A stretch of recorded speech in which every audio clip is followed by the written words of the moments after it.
दोस्तों, आज की कहानी खास करके पूरे फैमिली के लिए है। दोस्तों, ये कहानी आपके दिल को छू जाएगी क्योंकि ये कहानी मानसिकता और रियलिटी को शो करती है। तो मेरी आप सभी से रिक्वेस्ट है कि आप इस कहानी को ज़रूर सुने।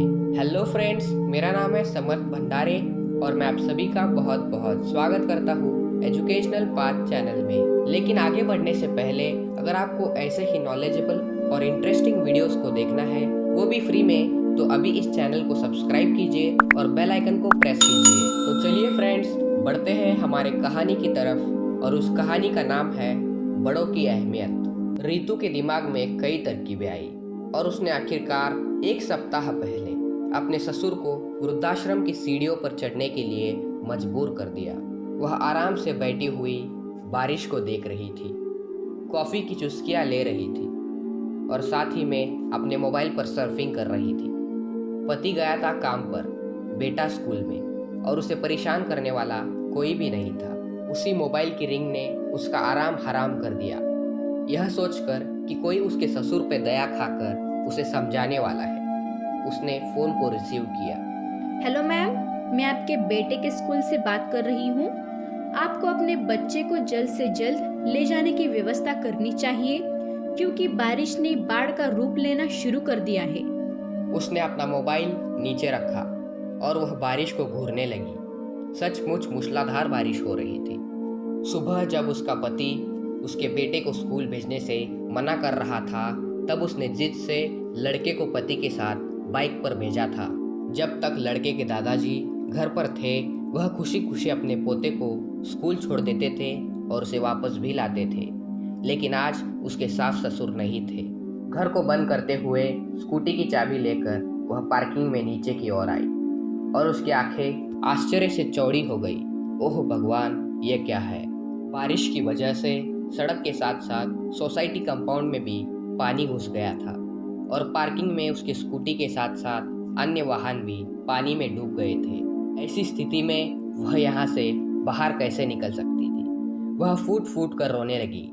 उसने पति को फ़ोन लगाकर सारी स्थिति उसे समझा दी, लेकिन वह भी कुछ नहीं कर सकता था क्योंकि सड़कों पर पानी भर गया था। उसने बोलते हुए कहा, अगर आज बाबा हमारे साथ होते तो।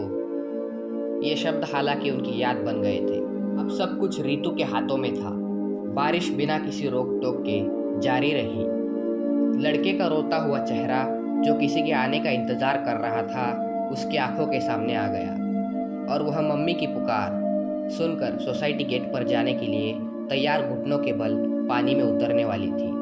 उतने में उसे एक पुकार सुनाई दी, माँ। फिर उसने आवाज़ की दिशा में देखा।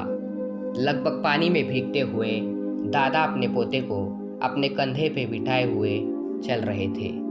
जैसे जैसे दोनों पास आए, उसने लड़के को खुशी से गले लगा लिया। फिर ससुर ने कहा, बहू, मेरे पोते की देखभाल करना। स्कूल के पेरेंट व्हाट्सएप ग्रुप की वजह से मुझे सब कुछ पहले ही मैसेज आ गया था। मैं पहले ही स्कूल में जाकर बैठ गया। तुम्हारे पास देखने का समय नहीं है ना? चलो, मैं निकल रहा हूँ, लेकिन ध्यान रखना।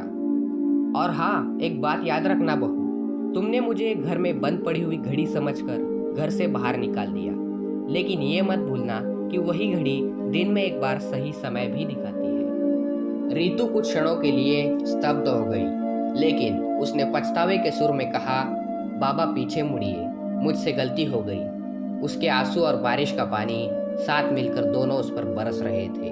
दोस्तों, इस कहानी के माध्यम से मैं आप सभी तक एक संदेश पहुंचाना चाहता हूं कि आप अपने घर के बुजुर्गों का सम्मान करें, उनका आदर करें और उन्हें किसी भी चीज़ की कमी ना होने दें। दोस्तों, आज की कहानी आपको कैसी लगी हमें कमेंट करके ज़रूर बताइए और अगर आपको ये वीडियो पसंद आया तो अभी इस चैनल को सब्सक्राइब कीजिए और बेल आइकन को प्रेस कीजिए, जिससे आपको हमारे नई वीडियोस की नोटिफिकेशन सबसे पहले मिलेगी।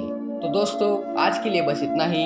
फिर मिलते हैं अगले वीडियो में। तब तक के लिए आप अपना ख्याल रखें। हमें सपोर्ट करने के लिए थैंक यू।